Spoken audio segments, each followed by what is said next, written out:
On July 30th, 2026, 10 climbers were moving up one of the deadliest mountains on Earth. By the next day, none of them were still alive. One of them was a man most of the climbing world thought was untouchable, Nirmal Purja. Nimsdai to the people who knew him. He'd already done the impossible once. All 14 of the world's 8,000-meter peaks climbed in under 7 months, a record that turned him into a Netflix documentary and a household name in a sport that almost never produces one. He'd survived storms, oxygen failures, traffic jams in the death zone of Everest. He went back anyway, this time chasing something no one had ever done. A third full round of all 14 peaks, with 2 of those rounds climbed without bottled oxygen at all. This isn't some cold case buried in the past. It's a story the climbing world is still trying to make sense of. One that started with a routine morning on a mountain most people had already stopped worrying about. Broad Peak sits at 8,047 meters, the 12th highest mountain on the planet, close enough to touch its far more feared neighbor, K2. For decades, it's been considered, relatively speaking, one of the more forgiving 8,000ers. Not easy. Nothing above 8,000 meters is easy, but forgiving as these mountains go. 10 of the most experienced high-altitude climbers alive were on it that morning. Sherpa guides who'd summited Everest more times than most people hike a local trail. A record holder, a woman who'd spent years working toward this exact expedition. And at around 9 a.m., a single slope of snow decided none of that mattered.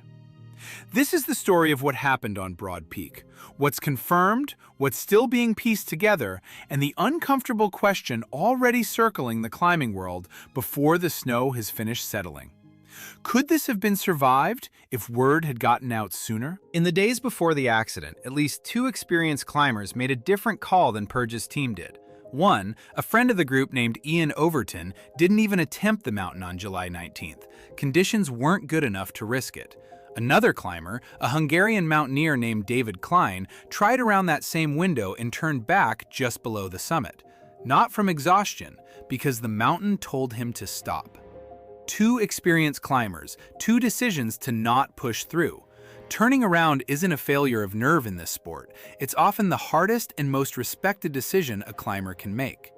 So why did a team of 10, led by some of the best in the world, keep pushing in a window where others were pulling back? Honestly, we don't fully know yet. What we do know is the pressure sitting underneath almost every commercial 8,000er expedition. A short weather window, sometimes just a handful of usable days each summer, and, on this climb specifically, a historic record on the line. That's not an accusation, it's context. Mountains don't care about records, they care about snow load, temperature, and slope angle. According to the climbers' own GPS trackers, the event that ended 10 lives happened in an 11-minute window between 8:57 and 9:30 that morning at roughly 6,579 meters on a stretch of the standard route that climbers cross routinely. This wasn't some rare, risky variation. This was a normal day on a normal section of an established path. A Pakistani mountaineer who later reviewed the scene, Samson Sharaf, described an overhang clearly visible from a distance.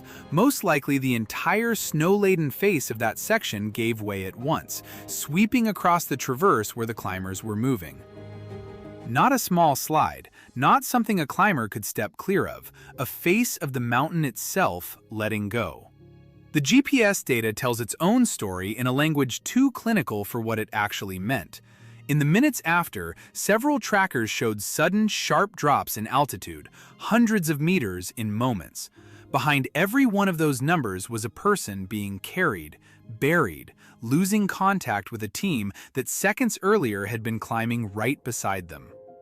Kili Pemba Sherpa, known as Kilu, was leading Wang Zhang at the exact moment the slope broke loose.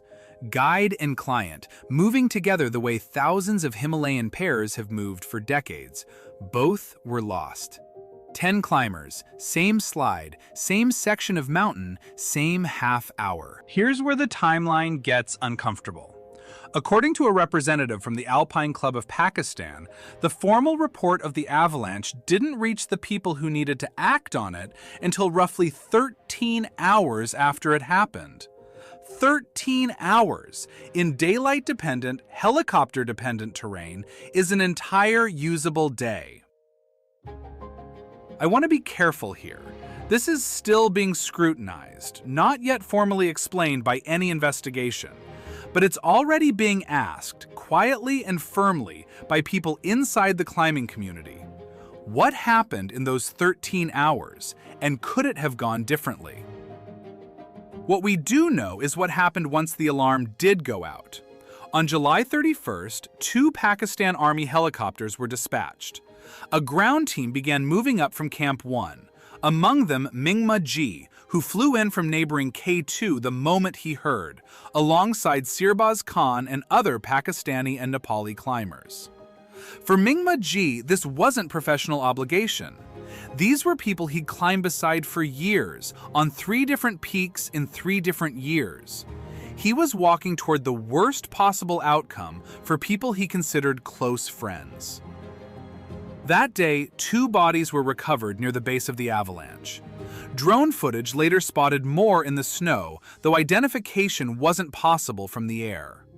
Numbers shifted hour by hour, the way they always do in the earliest hours of a tragedy, each update landing like its own small aftershock for families watching from thousands of kilometers away. By August 1st, the picture was final. All 10 were confirmed dead. Nirmal Purja, Pur Bahadur Gurung, Nima Sherpa, Nadira Al-Harthi, Kili Pemba Sherpa, Nawang Thindu Sherpa, Gyalu Sherpa, Sohail Sakhi, Mallory Geis, Wang Zhang.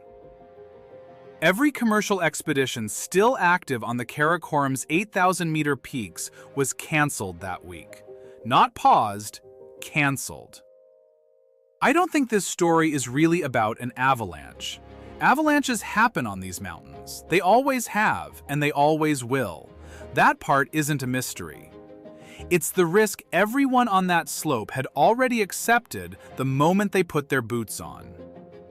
What I keep coming back to is the 13 hours. Not because I think anyone acted with malice. High-altitude search and rescue is one of the hardest logistical problems in the world, and delays are usually explained by something completely unglamorous. But understandable and acceptable aren't always the same word. And there's a community of people who do this for a living already asking, quietly, whether something in that chain needs to change. There's a bigger question underneath that, too. Purja had already done what almost no one else in history had done, and he went back for a 3rd lap, for a harder version of a record most people would have been content to hold once. Maybe that's the real story. Not a mystery to solve, but a trade that 10 people made, most of them knowingly, and a mountain that honored its side of it in the cruelest possible way, on a Thursday morning in July.